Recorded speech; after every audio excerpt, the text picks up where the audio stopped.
नाशिक त्र्यंबकेश्वर रोडवरील तिरडशेत गावातील नंदिनी नदीवर नव्याने बांधण्यात येत असलेल्या पुलाचे बांधकाम निकृष्ट दर्जाचे असून बांधकाम सुरू असतानाच पुलाला तडा गेल्याचे दिसून आले आहे।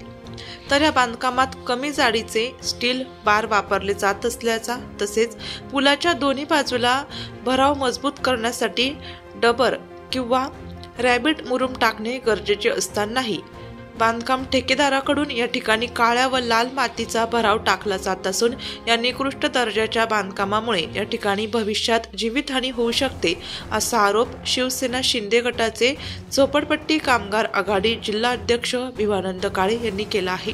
8-10 महिन्यापासून काम चालू आहे आणि 3-4 महिन्यात पूल करून आम्हाला एप्रिल मे पर्यंत किंवा जूनच्या पहिल्या आठवड्यात पूल देतो म्हणून असं कॉन्ट्रॅक्टरनी सगळ्यांनी अधिकाऱ्यांनी सांगितलं होतं। परंतु या पुलाकडे कुठल्याही अधिकाऱ्याचं आणि कॉन्ट्रॅक्टरचं तर मुळीच लक्ष नाही।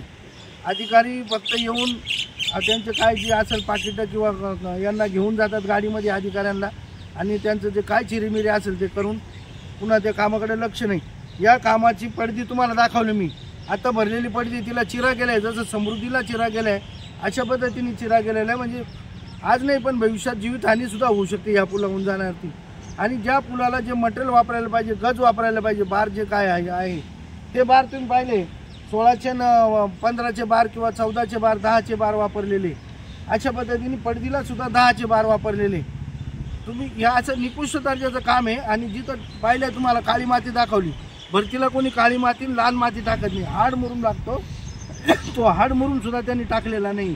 आणि जेव्हा त्या भेगा उलायला लागल्या तेव्हा ह्या माणसांनी कॉन्ट्रॅक्टरनी JCB आणून त्याला ती भिंत पडेल म्हणून त्या बाजूनी भराव टाकलेला आहे। म्हणजे अशा पद्धतीचं हे निकृष्ट दर्जाचं काम चालू आहे। यामुळं महिलांचे आणि विशेष म्हणजे आता शाळा चालू झाली, शाळेतल्या मुलांचे सुद्धा जाण्या येण्याचे हाल होत आहेत। तिकडून पाठीमागून जावं लागतं, नाही तर आम्ही नदीतून त्या बाजूनी जाई केली लहान मुलांनी, तो पाईप टाकून दिला होता। इथून असं येऊन लहान मुलं आणि बाया आजही तशाच जातात, कारण काल पोटाची बाई 2 पोटाची बाई आल्या, त्यांना येता नाही आलं इथून, त्यांना म्हणजे असं अक्षरशः हात देऊन उचलून आणावं लागलं। म्हणजे अशा त्वरित लक्ष द्यावं, अन्यथा शिवसेनाच्या वतीनं शिवसेना झोपडपट्टी जिल्हा काम अध्यक्षाच्या या नात्यानं मी या पुलाचं शिवसेनेच्या वतीनं अधिकाऱ्यांशी करंजकर साहेबांशी बोलून आंदोलनाचा इशारा देणार, त्यांनी लई त्वरित काम केलं नाही। बांधकामाला तडे गेले नसून भराव टाकताना JCBचा धक्का बसल्याने तडा गेला आहे। ते बांधकाम तोडून पुन्हा बांधणार असल्याचं बांधकाम ठेकेदार शिंदे यांनी सांगितलंय। अशी कमी दर्जाचं स्टील आहे आणि बांधकाम सुरू असताना तडे पण गेलेले आहेत।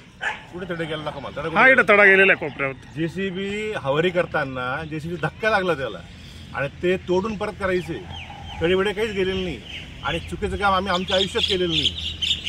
कृपया ना असं कोणाचं ऐकून नाही तर माझं म्हणणं असं आपल्या सगळ्या मिळून आपण पूर्ण चौकशी करायची, पूर्ण चौकशीच करायला लावतो ना, असं काही सगळी चुकीचं आहे काय हाड मुरुम। तिरडशेत हे गाव देवाली विधानसभा मतदारसंघात येते, शेजारी नाशिक महापालिकेची हद्द आहे। मात्र हे पुलाचे बांधकाम कुठल्या विभागाकडून होत आहे तसा फलक लावणे बंधनकारक असूनही या ठिकाणी मात्र माहितीचा फलक लावलेला नाही। यामागे काय गौड बघाल आहे याचाही पाठपुरावा करणार असल्याचं विवानंद काळे यांनी सांगितले। नाशिक लोकशाही न्यूज साठी रमेश खरात, सातपूर।